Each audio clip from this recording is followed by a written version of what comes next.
teach you, because all the times when people ask me for help and ask me for information, a lot of times, they ask about, gosh, is there a way to protect your kids from this or to ensure that your kids get healthy relationships? And I want to give you some couple of phrases and ideas that you have not heard to be able to protect your babies. So, within the new book, Problem Solved: Simple Habits for Complex Decisions, I talk about the magic question and then the second magic question. Okay. So, even though it's a book about problem solving and decision making, it's a book about clarity.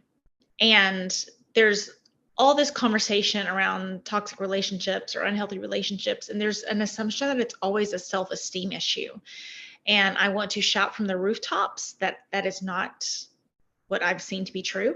Everybody has a bad self esteem kind of after being in a confusing relationship, but you would really have to look at how it started out. And I see over and over again people's kindness used against them. Even Ted Bundy, when he like found people to kill, he would like be on crutches and have books, and he would get young women to help him and carry his books. And people are trained to be nice, they're trained to be polite, they're trained to be helpful, and those things are wonderful until they aren't.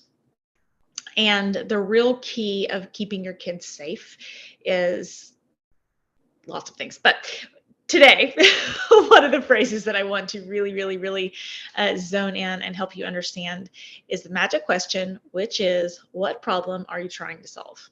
Okay. So that can be used if your kid's frustrated with school, frustrated with work. Oh dear. Hold on. Had an alarm for my call going off. I was hanging out with my son earlier, so I had the alarm for the call going off, and then shoot him away. So I could do this. So, what problem are you trying to solve? Do you want to try for a sports team? Do you want to work a little harder in Spanish? Do you want to whatever? Okay. But so that's the question you start with to kind of get clarity on what kids want. But then the way this helps with toxic relationships is the second magic question, which is this your problem to solve? Okay, so first magic question, what problem are you trying to solve? Second magic question, is this your problem to solve? Because I want to live in a world where we can all just be nice and then everyone will do the right thing. And I cannot ethically teach my kids that, because there are people who are not going to do the right thing. And there are people who are not looking out for my kids' best interest. And there are people who aren't looking out for my best interest. And there are people who are selfish. And there are people who are looking to get people to, maybe it's my kids doing extra work so that person doesn't have to, right? And that's where the question is this your problem to solve comes in. Because I want to teach my kids to be helpful, but I don't want to teach them to be taken advantage of. I don't want their kindness to be used against them. I don't want them to swing so hard into well, I mean, it'll all work out, and well, fall in love with potential, or, oh, well, I just, one of the most dangerous phrases in the human language is, I just give people the benefit of the doubt.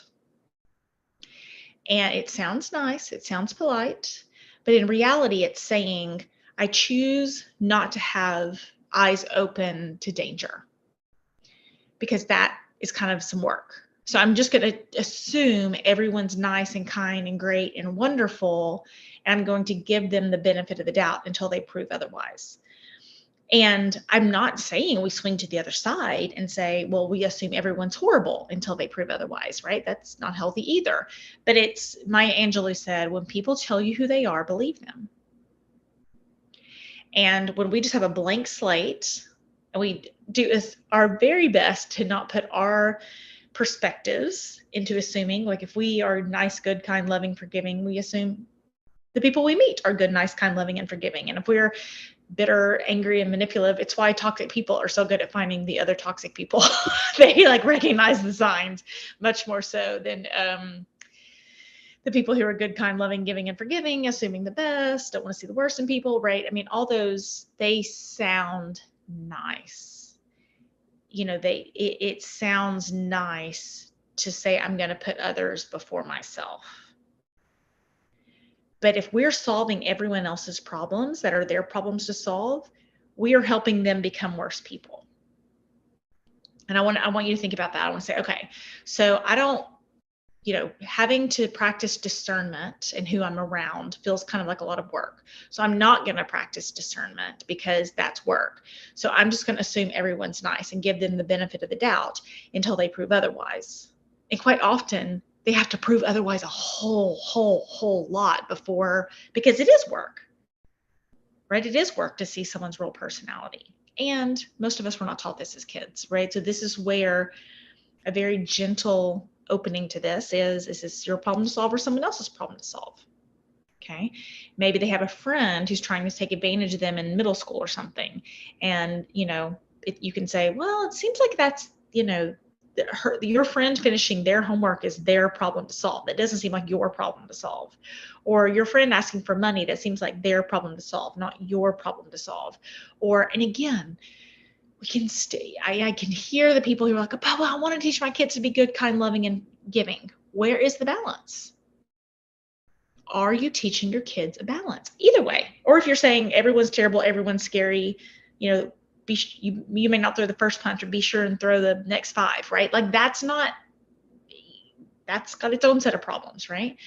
But just really and truly, as much as we can, not seeing from our own perspective and our own personality, but seeing what their actions say they are, who their actions say they are.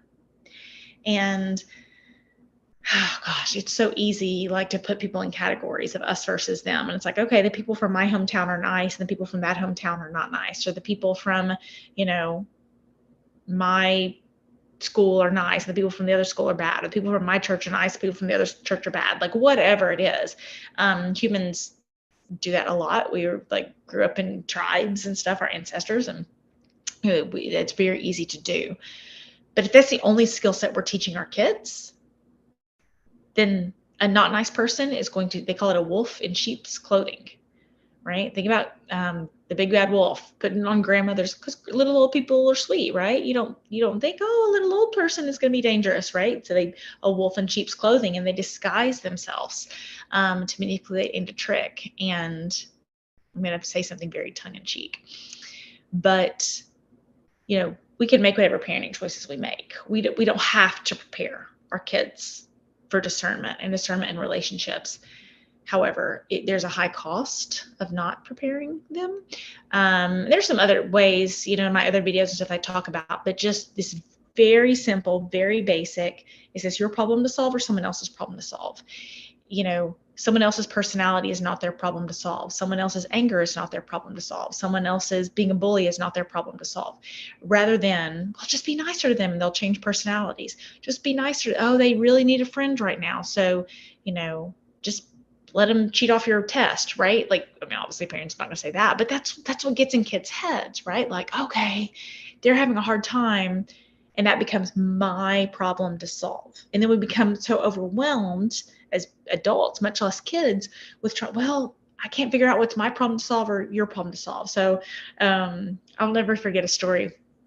He was a teacher and he ended up working at the Chick-fil-A, before he became a teacher or whatever. And he was this real great guy who was always just like a go-getter and trying to be helpful. And when he was supposed to be working the fryer at Chick-fil-A, he ended up grabbing the broom because he said, well, the floor needs to be swept. And the manager said, I appreciate that, but it's someone's job to sweep the floor.